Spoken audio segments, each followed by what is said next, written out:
I like interviewing Phil Maffetone because he talked about music. That was really fun. Again, the creative expression and how important creativity is. You don't need to be an artist. You don't need to be anything. You just need to get that stuff out. You know, whether you doodle with your eyes closed or you do expression dance or something like that. I think it's really important to get that energy out, to get that binding that we all have, that like social kind of molding that we have to not be able to express ourselves in public. Just get it out somewhere where you can kind of let that release and let it open up. So Phil Maffetone wrote the book In Fitness and Health, which is all about holistic fitness. He's like the guy when it comes to that. There's Paul Chek and there's Phil Maffetone. Those are like the two guys who are really into that.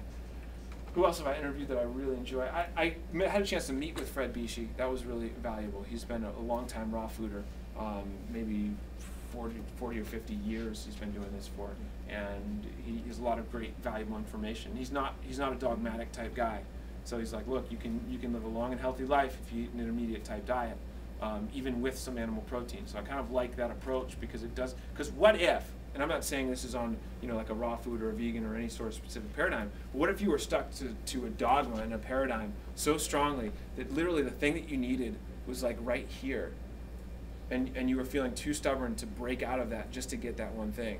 If that would happen to me, I would feel very. I probably would be in a position where my health would be compromised, and I would feel very bad about that. I don't want anyone else to be in that position either, and so really. I've taken on an approach of experimenting, so I call myself an experimental vegan, if that makes sense to you. So I put myself in a place, but what I do is every time I hear an interview, I take in the information and I give myself permission to forget about 99.9% of it.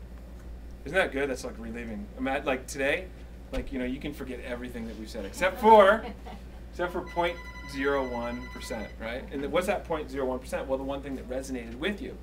And so what I've done as I've interviewed people, this is how I manage, all the information that's coming in, is that I try one thing that resonated with me. So you guys know who Sally Fallon is? Western Aid Price Foundation. Well, she's really into raw dairy products, raw cheeses and that sort of stuff. So after I listened to Sally Fallon, I'm like, what if I need raw cheese? Like I would be, I don't think I do, but what if I did? So I went out to the store, I went to the health food store, and I bought like 3 hunks of raw goat's cheese. And I was like, all right, well, I'll try it, and I had cheese in I don't know how long. So I cut it up, and I'm like, what do I do with this? I'm like, I don't remember what to do with this. So I put it on like a piece of lettuce, and I'm like, that'll work. That's why I don't prepare the food for you guys. So I put it on a piece of lettuce, and I tried it, and literally within like 2 or 3 days, I had like a piece of cheese kind of every day, maybe a little bit more. And I was like, oh. I'm like, this isn't working for me. So that was it. So now I'm sure for this time and this moment that doesn't work for me.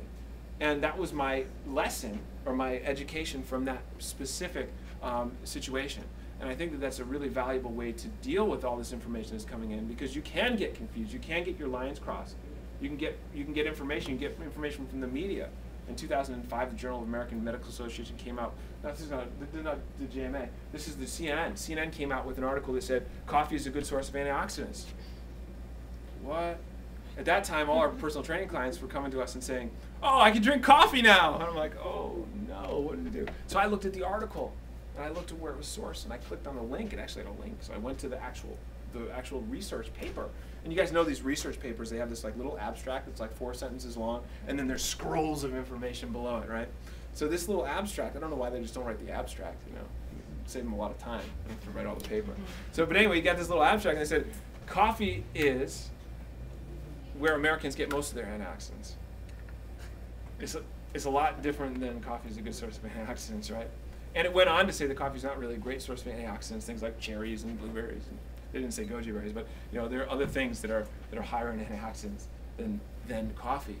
And so like we get like all this information, all this stuff coming at us. We really need to take it piece by piece, put it into our protocol, see if it works, apply it.